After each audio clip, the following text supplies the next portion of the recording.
L'évangile de Jean rapporte un détail qu'aucun autre évangéliste n'a mentionné. Et c'est un détail qui change complètement notre compréhension de ce qui s'est passé cette nuit-là. Jean écrit « Jésus, sachant que le Père avait tout remis entre ses mains et qu'il était venu de Dieu et retournait à Dieu, se leva de table, ôta son vêtement de dessus et se ceignit d'un linge. Puis il versa de l'eau dans un bassin et commença à laver les pieds des disciples. Observez ce que fit Jean. Avant de décrire le geste, il expliqua ce que Jésus savait. Il savait qu'il détenait toute la puissance. Il savait qu'il venait de Dieu. Il savait qu'il retournerait à Dieu. Et avec cette certitude absolue, sans le moindre doute sur son identité, Jésus se leva, ôta son manteau et s'agenouilla. Celui qui savait tenir l'univers entre ses mains lava les pieds poussiéreux des pécheurs. Il ne donna d'ordre à personne. Il ne demanda rien à un serviteur. Il s'agenouilla lui-même. Il toucha lui-même les pieds de chacun, y compris ceux de celui qui avait déjà accepté le prix de la trahison. Le jeudi saint est la nuit la plus importante de la semaine sainte. Elle concentre trois des moments les plus sacrés de la foi chrétienne: l'institution de l'Eucharistie, le nouveau commandement de l'amour et la prière de Gethsémani. Chacun de ces moments, pris isolément, suffirait à remplir toute l'histoire. Ensemble, en une seule nuit, ils forment le cœur même de tout ce que l'Église célèbre depuis 2000 ans. Et il existe un lien entre ces trois moments, un lien souvent méconnu. Jésus lava les pieds, le geste le plus humble. Puis il rompit le pain et dit « Ceci est mon corps, le mystère le plus profond. » Et dans le jardin, il s'agenouilla et dit au Père « Que ta volonté soit faite, et non la mienne. » L'abandon le plus total. De la terre au ciel, du linge au calice, du bassin au jardin, tout cela en une seule nuit, la nuit la plus longue de l'histoire. Mais avant tout cela, avant de prendre le linge, avant de rompre le pain, Jésus demanda à 2 de ses disciples d'aller en ville préparer une chambre. Et ce qu'ils trouvèrent là, à l'étage, était bien plus qu'un simple lieu pour dîner. Luc rapporte que Jésus envoya Pierre et Jean avec des instructions précises. « En entrant dans la ville, vous rencontrerez un homme portant une cruche d'eau. Suivez-le jusqu'à la maison où il entrera, et dites au maître de maison, « Le maître demande, où est la pièce où je pourrai manger la Pâque avec mes disciples? Il vous montrera une grande pièce meublée à l'étage. Préparez-y tout. » Pierre et Jean s'y rendirent et trouvèrent tout exactement comme Jésus le leur avait dit. Le détail de l'homme portant de l'eau est significatif. Au 1er siècle, porter de l'eau était une tâche dévolue aux femmes.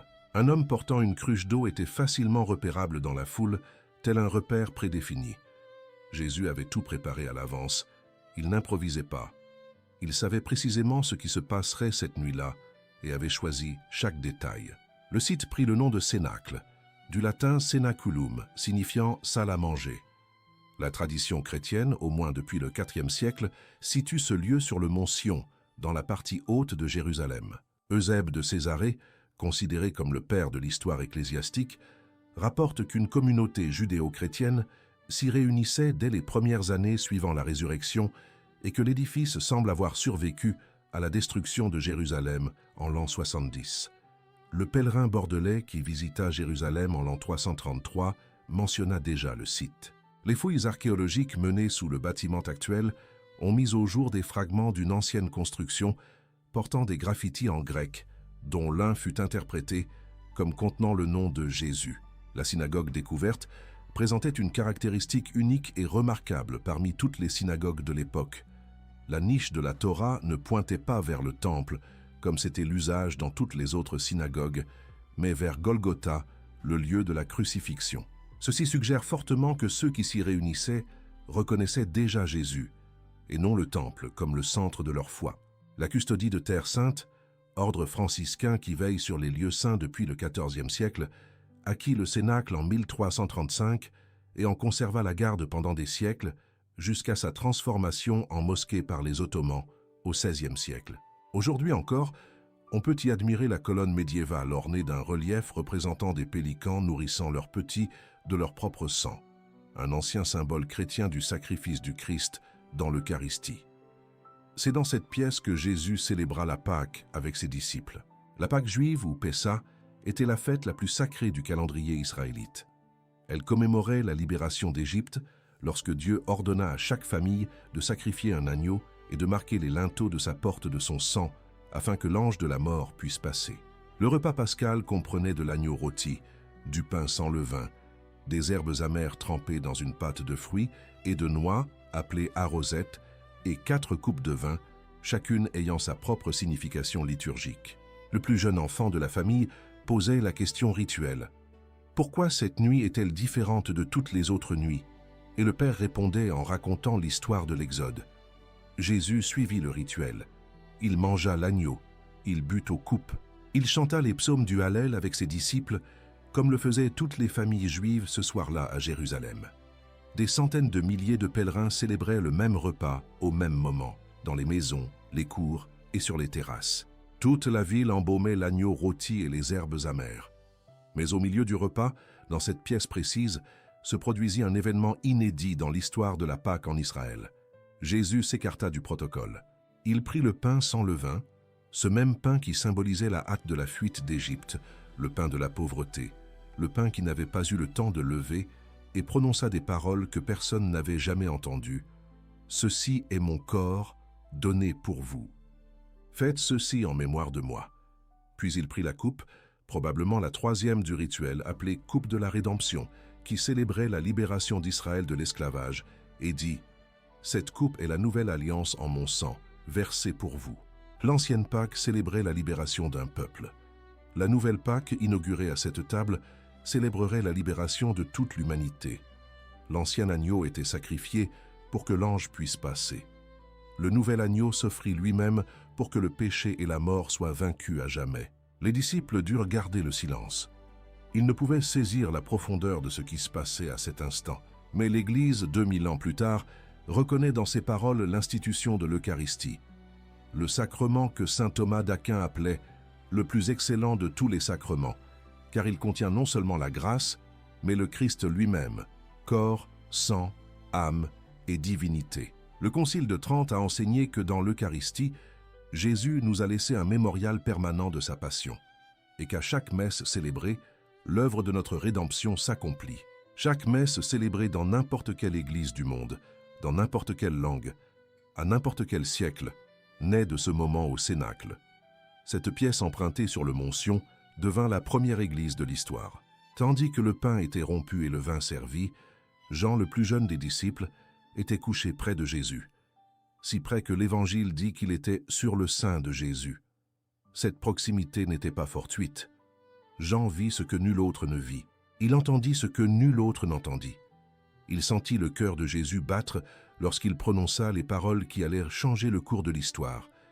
Et c'est Jean, des décennies plus tard, qui consigna les détails les plus intimes de cette nuit. Jean ne commence pas par le pain, il commence par le sol, par le bassin d'eau, par la serviette, par le geste qui a choqué Pierre au point de le faire protester.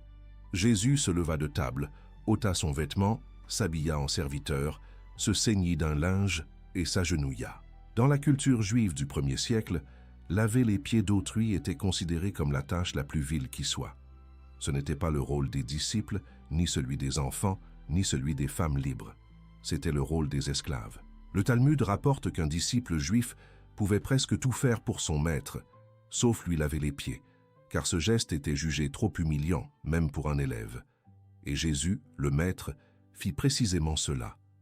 Pierre ne put l'accepter. « Seigneur, vas-tu me laver les pieds ?» Et Jésus répondit, « Si je ne te lave pas, tu n'auras point de part avec moi. » Pierre, impulsif comme toujours, passa d'un extrême à l'autre. « Alors, Seigneur, non seulement mes pieds, mais aussi mes mains et ma tête. » Jésus le reprit avec douceur. « Celui qui s'est baigné n'a besoin que de se laver les pieds. » Après avoir lavé les pieds de tous, y compris ceux de Judas, Jésus revint à table et dit, « Comprenez-vous ce que je viens de faire pour vous? Vous m'appelez Maître et Seigneur, et vous avez raison, car je le suis. Maintenant que moi, le Seigneur et le Maître, je vous ai lavé les pieds, vous devez aussi vous laver les pieds les uns aux autres. Je vous ai donné un exemple, afin que vous fassiez comme je vous ai fait. » Puis il lui donna un nouveau commandement. « Aimez-vous les uns les autres comme je vous ai aimés. À ceux-ci, tous reconnaîtront que vous êtes mes disciples, si vous avez de l'amour les uns pour les autres. » Le mot « nouveau » est essentiel. La loi de Moïse nous commandait déjà d'aimer notre prochain comme nous-mêmes. Cela n'avait rien de nouveau. Ce qui était nouveau, c'était la mesure, comme je vous ai aimé. L'amour-propre n'était plus la norme, mais l'amour du Christ. Et cet amour venait d'être manifesté. À genoux, avec un linge et une bassine, il lavait les pieds du traître. Des siècles plus tard, dans la campagne française, une jeune carmélite nommée Thérèse de Lisieux, connue sous le nom de Sainte Thérèse de l'Enfant Jésus, fit une découverte qui allait transformer à jamais la spiritualité chrétienne. Thérèse entra au couvent à l'âge de 15 ans seulement. Elle ne prêcha pas aux foules, ne fonda pas d'hôpitaux, ne parcourut pas le monde. Elle vécut 24 ans, dont 9 au couvent, et mourut de la tuberculose dans une simple chambre. Mais ce qu'elle vécut durant ces 9 années changea la façon dont des millions de personnes conçoivent la sainteté. Thérèse Hélène comprit qu'elle ne pourrait jamais égaler les grands saints qu'elle admirait. Elle n'avait ni la force de saint Paul, ni l'éloquence de saint Augustin, ni la résilience des martyrs. Alors elle demanda à Dieu, « Existe-t-il un chemin pour les humbles, pour ceux qui ne peuvent accomplir de grandes choses ?» Et elle trouva la réponse dans l'Évangile lui-même. Elle l'appela la petite voie, ou le petit chemin. La sainteté réside dans les plus petits gestes, accomplis avec le plus grand amour. Thérèse écrivit, « Il n'est pas nécessaire de faire de grandes choses pour plaire à Dieu. Il suffit de faire de petites choses avec un grand amour. » Un jour, une sœur du couvent l'irrita profondément par son comportement. Au lieu de l'éviter ou de lui demander d'échanger de place, Thérèse commença à la traiter avec tant d'affection, avec une attention si délibérée, qu'un jour la sœur lui demanda « Qu'est-ce qui vous plaît tant chez moi ? Chaque fois que vous me regardez, vous souriez. » Thérèse ne révéla pas la vérité. Mais ce qu'elle faisait était exactement ce que Jésus avait fait au Cénacle. Servir ceux qui ne savaient pas qu'ils étaient servis, aimer ceux qui ne le lui rendaient pas, laver les pieds de ceux qui ne le demanderaient jamais. Chaque sourire était un bassin d'eau. Chaque acte de patience était une serviette. Une autre fois, Thérèse raconta qu'une nuit froide au couvent, elle avait entendu une sœur laver du linge dans une bassine. Le bruit l'irritait et l'empêchait de dormir. Mais au lieu de se plaindre, elle y perçut une mélodie et offrit son inconfort à Dieu comme un acte d'amour. « Ramasser une épingle par amour peut convertir une âme », écrivit-elle. C'était le langage du Cénacle, transposé dans le quotidien d'une carmélite d'une 20aine d'années. La petite voix de Thérèse, c'est le lavement des pieds étendu à toute sa vie. Chaque geste discret, chaque patience renouvelée, chaque sourire offert quand les larmes la tenaillaient, tout cela, c'est la serviette et le bassin. L'Église a reconnu la profondeur de cette découverte en 1997, lorsque le pape Jean-Paul II a proclamé Thérèse docteur de l'Église, la plus jeune personne à recevoir ce titre dans l'histoire. Une jeune fille de 24 ans, sans aucun traité de théologie, élevée au même rang que saint Augustin et saint Thomas d'Aquin, car elle avait compris ce que les plus grands théologiens ont mis des siècles à formuler. La sainteté ne réside pas dans la grandeur du geste, mais dans l'amour avec lequel il est accompli. De retour au Cénacle, après le lavement des pieds et le nouveau commandement, Jésus regarda ses disciples et leur dit des paroles troublantes. « L'un de vous me trahira. » Pierre fit signe à Jean, qui était couché près de Jésus, et lui demanda de découvrir qui c'était. Jésus répondit à voix basse, « C'est celui à qui je donnerai ce morceau de pain après l'avoir trempé dans le plat. » Il trempa le pain et le donna à Judas. Jean rapporte, « Après que Judas eut reçu le pain, Satan entra en lui. » Et Jésus dit, « Ce que tu vas faire, fais-le vite. » Personne à table ne comprit. Ils crurent que Jésus demandait à Judas d'acheter quelque chose pour le festin ou de donner de l'argent aux pauvres. Judas s'en alla, et Jean consigne l'instant par 4 mots qui pèsent comme du plomb. Et il faisait nuit. Après le départ de Judas, Jésus s'adressa à ses disciples avec une intimité qu'on ne retrouve nulle part ailleurs dans les évangiles. Ce sont les discours d'adieu, rapportés par Jean dans les chapitres 14 à 17, les paroles les plus profondes et les plus réconfortantes de toute l'Écriture. Jésus savait qu'il serait arrêté dans quelques heures, et au lieu de parler de lui-même, il parla d'eux. Il réconforta ceux qui devaient le réconforter. Il fortifia ceux qui devaient le fortifier. Que votre cœur ne se trouble point. Croyez en Dieu, croyez aussi en moi. Il y a plusieurs demeures dans la maison de mon Père. Sinon, vous aurais-je dit que je vais vous préparer une place? Je suis le chemin, la vérité et la vie. Nul ne vient au Père que par moi. Il n'y a pas de plus grand amour que de donner sa vie pour ses amis. Vous êtes mes amis. Je vous laisse la paix. Je vous donne ma paix. Je ne vous la donne pas comme le monde la donne. Que votre cœur ne se trouble point, et ne craignez point. Et alors, Jésus fit quelque chose qui révèle l'étendue inimaginable de son amour. Il pria à haute voix pour ses disciples, et non seulement pour eux, mais aussi pour ceux qui croiraient en moi par leurs paroles. Cette prière, que les théologiens appellent la prière sacerdotale, est la plus longue prière de Jésus rapportée dans les évangiles. Et dans cette prière, il prie pour chaque personne qui, au cours des 2000 dernières années, viendrait à la foi. Chaque chrétien de chaque génération est inclus dans cette prière prononcée dans une pièce du Mont Sion, quelques heures avant son arrestation, y compris chaque personne qui écoute ce récit en ce moment même. Après la prière, ils chantèrent un hymne, probablement les derniers psaumes du Hallel qui concluent le repas de la Pâque. Puis, ils sortirent dans la nuit. Ils traversèrent la vallée du Cédron et se rendirent à un jardin appelé Gethsémani, sur les pentes du mont des Oliviers. Ce nom d'origine hébraïque signifie pressoir à huile, car on y pressait les olives pour en extraire l'huile. Aujourd'hui encore, dans ce jardin que la tradition identifie à Gethsémani, se dressent 8 oliviers de plus de 900 ans, dont les racines, selon des études menées par le Conseil national italien de la recherche en 2012, remonteraient à l'époque du Christ. Ces arbres, témoins de cette nuit, sont peut-être encore vivants. Jésus dit à ses disciples « Asseyez-vous ici, pendant que je vais prier ». Il prit avec lui Pierre, Jacques et Jean, les 3 mêmes qui avaient été témoins de la transfiguration, et leur dit des paroles qui révélaient la profondeur de son chagrin. « Mon âme est accablée de tristesse jusqu'à la mort. Restez ici et veillez avec moi. » Puis, s'éloignant un peu, il se prosterna face contre terre et pria « Père, s'il est possible que cette coupe s'éloigne de moi. Toutefois, non pas ce que je veux, mais ce que tu veux. » Cette prière est au cœur du Jeudi Saint. Ce n'est pas une prière de résignation passive, mais une prière d'abandon actif. Jésus n'a pas dit « Cela n'a pas d'importance, mais j'aurais préféré qu'il y ait une autre voie, mais j'accepte la tienne. » La volonté humaine de Jésus ressentait le poids de ce qui allait arriver. Mais l'amour du Père et l'amour de l'humanité ont triomphé. Saint Augustin a écrit qu'à ce moment-là, Jésus a pris sur lui la peur qui est la nôtre, pour nous donner le courage qui est le sien. Il a ressenti ce que nous ressentons face à la souffrance, afin que nous sachions que Dieu n'est pas indifférent à notre douleur. Saint Jean Chrysostome a ajouté que Jésus a prié ainsi, non par faiblesse, mais pour enseigner aux disciples qu'il est possible de ressentir l'angoisse et d'obéir malgré tout. La prière de Gethsémani n'est pas celle de celui qui a renoncé, mais celle de celui qui a choisi de faire confiance, alors que tout en lui le poussait à fuir. Luc, qui était médecin, rapporte un détail absent des autres évangélistes. Pris d'angoisse, il priait avec plus d'insistance, et sa sueur devint comme des gouttes de sang qui tombaient à terre. La tradition de l'Église a toujours considéré ce moment comme l'expression ultime de l'union entre l'humanité et la divinité du Christ. Le catéchisme de l'Église catholique enseigne qu'à Gethsémani, Jésus a porté sur lui les péchés de tous les hommes et a offert sa volonté humaine au Père en parfaite obéissance. Jésus revint 3 fois vers ses disciples, et les 3 fois, il les trouva endormis. La première fois, il dit à Pierre, « Vous n'avez donc pas pu veiller 1 heure avec moi ? Veillez et priez afin de ne pas succomber à la tentation.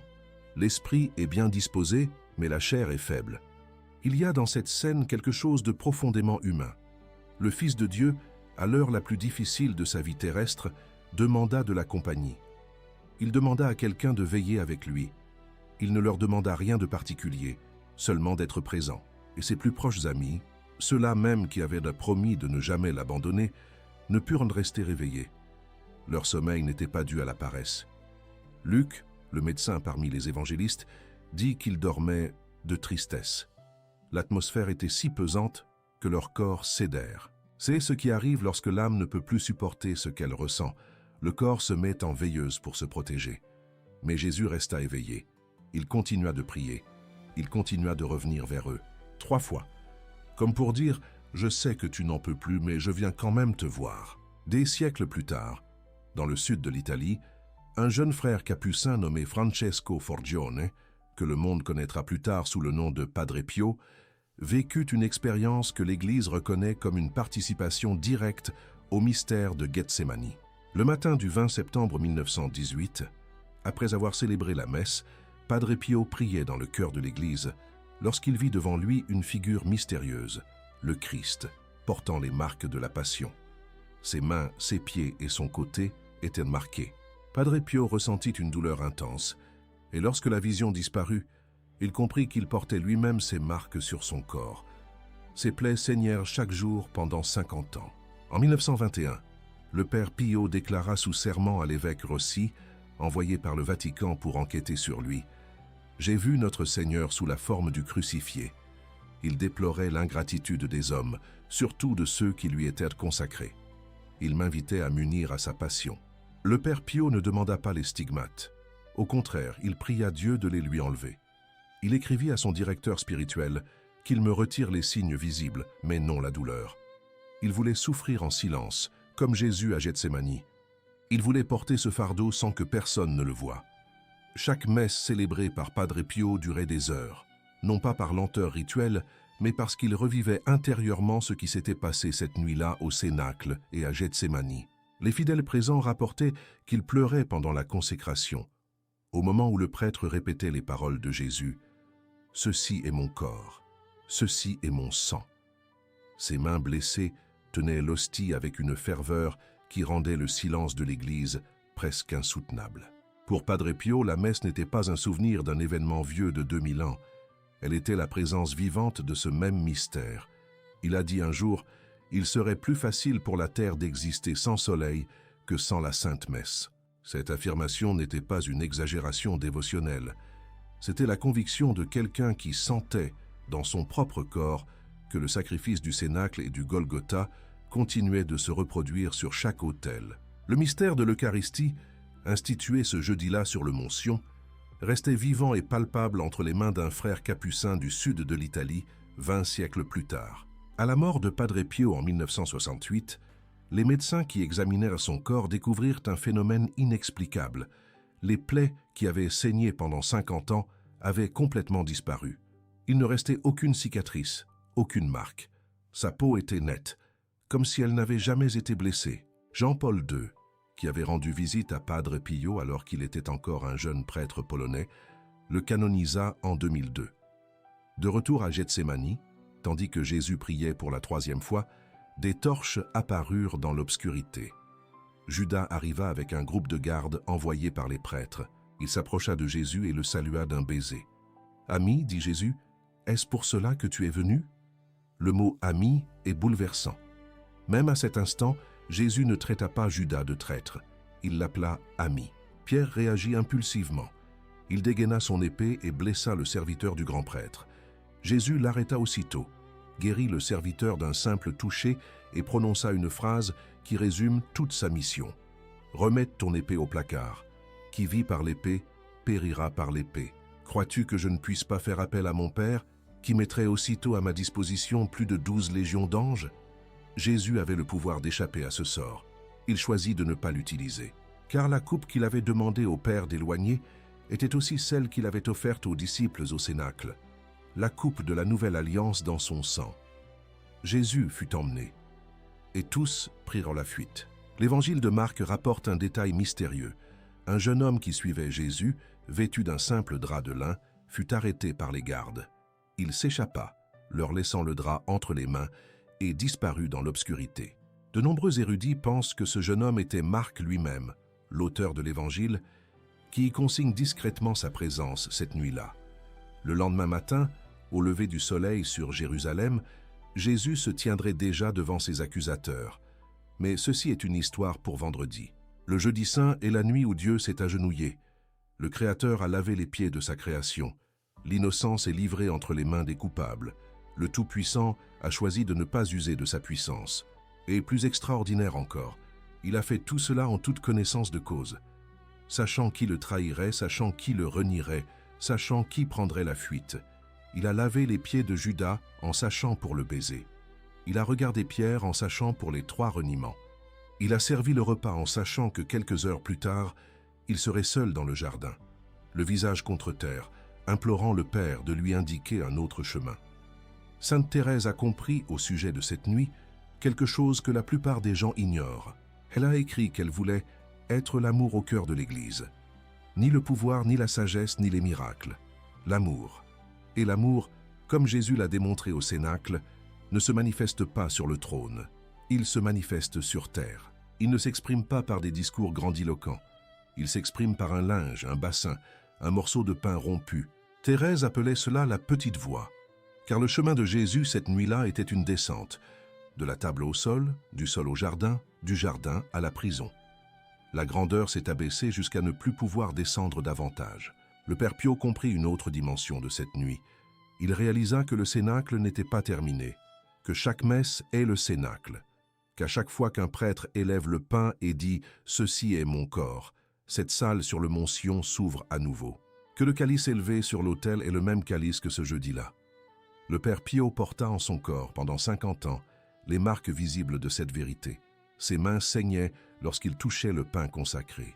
Comme si le Christ lui-même disait, à travers ses plaies, « Ceci n'est pas un souvenir, cela se produit maintenant ». Ce que le Jeudi Saint demande à chacun de ceux qui entendent en ce récit est plus simple qu'il n'y paraît, et plus difficile qu'on ne l'imagine. Il nous invite à nous abaisser, à nous dépouiller de notre orgueil, à nous ceindre du voile de l'humilité et à laver les pieds de ceux qui nous entourent. Non pas les pieds de ceux qui nous admirent, mais ceux de ceux qui nous irritent, ceux de ceux qui nous ont déçus, ceux de ceux qui nous ont trahis. Car c'est précisément ce qu'a fait Jésus. Après nous être lavé les mains, rompons le pain. Non seulement le pain de l'Eucharistie, le plus sacré de tous, mais aussi le pain de la présence, du temps donné, de l'écoute sincère, du pardon offert avant même qu'on le demande. Rompre le pain, c'est partager ce que l'on est, et non seulement ce que l'on possède. Et après notre départ, allons au jardin. Accueillons ce qui nous attend, non avec une triste résignation, mais avec la prière de Jésus, que ta volonté soit faite et non la mienne. C'est la prière la plus courageuse qui soit, car il n'est pas facile de lâcher prise. Il n'est pas facile de dire à Dieu « J'avais confiance en un autre chemin, mais je me soumets au tien ». Thérèse fit cela dans une chambre de couvent, mourant de tuberculose à l'âge de 24 ans, offrant chaque geste de douleur comme une prière silencieuse. Lorsqu'on lui demanda si elle avait peur de mourir, elle répondit « Je ne meurs pas, j'entre dans la vie ». Padre Pio fit de même pendant 50 ans, les mains ensanglantées, célébrant la messe comme si chaque jour était le Jeudi Saint, répétant les paroles de Jésus sur le pain et le vin, les larmes aux yeux et le sang sur les mains. À sa mort, les plaies disparurent sans laisser de cicatrices, comme si son corps avait accompli sa mission et pouvait enfin reposer en paix. Et Jésus fit cela à Gethsémani, le visage contre terre, confiant au Père la décision la plus difficile de l'éternité. 3 personnes, 3 siècles différents, un même mystère, l'abandon total. Le lendemain matin, vendredi, Jésus sera conduit devant Pilate. Le chemin commencé par le lavement des pieds à genoux au Cénacle atteindra son terme. Mais ce qui se passe le vendredi n'a de sens qu'à la lumière de ce qui s'est passé le jeudi. La croix sans la scène n'est que souffrance. La scène sans la croix n'est qu'un repas. Ensemble, ils forment le mystère qui a soutenu la foi chrétienne depuis le 1er siècle jusqu'à nos jours. Dieu a tant aimé le monde qu'il s'est livré pour lui, d'abord à genoux, puis les bras ouverts. Voici le récit du jour le plus sacré de la Semaine Sainte. S'il vous a touché, partagez-le avec quelqu'un qui a besoin de l'entendre. Et poursuivez le récit de cette saga, car le Vendredi Saint est le chapitre le plus sombre et le plus lumineux de toute l'histoire de l'humanité. Il mérite d'être raconté avec toute la révérence qu'exige ce mystère.